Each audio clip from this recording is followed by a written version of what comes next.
Good morning. This is Father Stephen Kelly from St. John's Church in Detroit. We're continuing our series of daily morning meditations where we generally look at one or another lessons that are assigned for morning or evening prayer, what is known as the daily office lectionary. And first, I want to apologize for the audio issues that we've been having the last couple of days, the morning meditations, as well as the broadcasts of the Holy Communion service and evening prayer, I know have been very, very quiet. Because of an issue apparently with the microphone that came with a part of our broadcasting package. And so anyway, we're going to have to work on getting that microphone fixed, but the microphone that is actually a part of my iPhone is what we're using today, and the audio should be of a better quality right now. So thank you for your patience with that. I'm sorry if you had to hold the phone up to your ear and try to listen to it that way.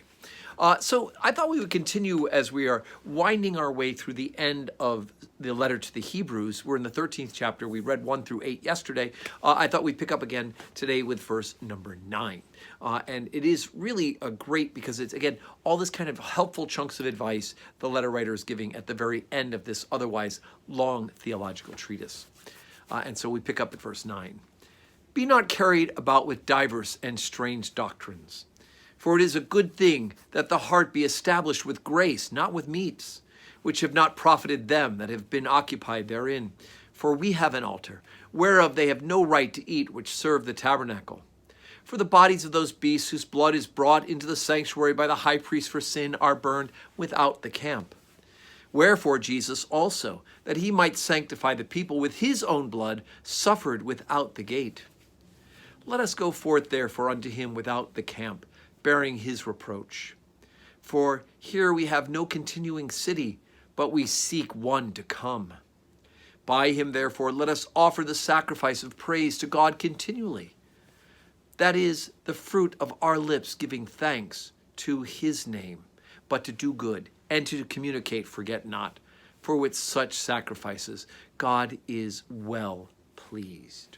Okay, so interesting. So we start up, remember we were talking, the last line of the reading yesterday was Jesus Christ, the same yesterday, today, and forever. And the next line, the one where we picked up today, is do not be carried about with diverse and strange doctrines, right? So we need to have our hearts established in grace. It's not done by works. Our salvation doesn't come by any sort of new revelation as we go along or a contradiction of the words of God that somehow we know better now because we're modern people.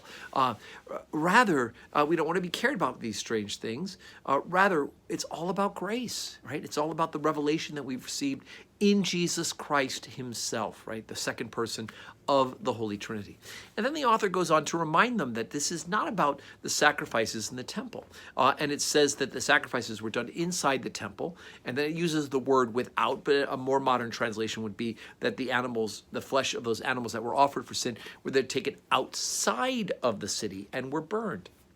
Well, and he says, so therefore, Jesus also, that he might sanctify the people with his own blood, right, suffered without or outside the gate. And we know that the crucifixion happened just outside of the gate of the city walls. And so, and that was done by the Roman authorities on purpose, right? They did it because they wanted to make a public example of all criminals that were being persecuted. If you were coming into a walled city like Jerusalem, and the first thing you see on your way into the city is people who have defied Rome or have gotten into some sort of legal trouble who are crucified right outside the city, guess what? That's a pretty big deterrent against you messing with the Roman government while you are in town. So, and that's why they did that. So again, he draws that same analogy that Jesus offered himself outside the gate, right? And of course, he did it with his own blood. He shed his own blood on the cross. And so just as he offered himself for us, we are asked by him, therefore, let us offer the sacrifice of praise to God continually. That is the fruit of our lips, giving thanks to his name, the name of Jesus Christ himself, the only name under heaven by which we can be saved. And then again, here's another interesting translation. But to do good and to communicate, forget not. And a more modern translation is to do good and to distribute, forget not, right?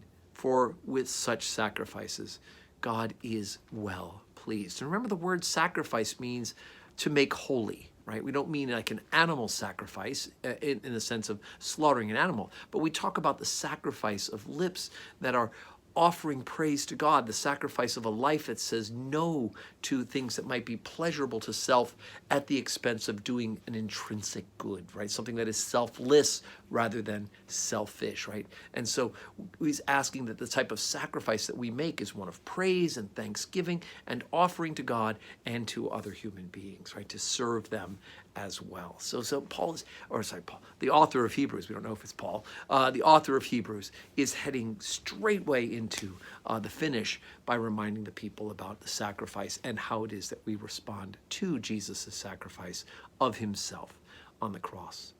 Today's Friday, and so we get our weekend underway soon, and I hope that you are making plans to be with us for worship at St. John's on Sunday. I have our regular schedule.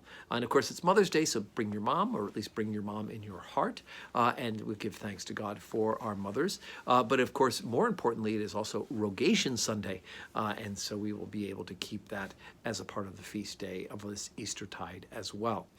So I hope that today, Friday, you're making arrangements to make sure you're here on Sunday, and you invite some friends and family and neighbors to join us as well. And I hope you have a blessed Friday.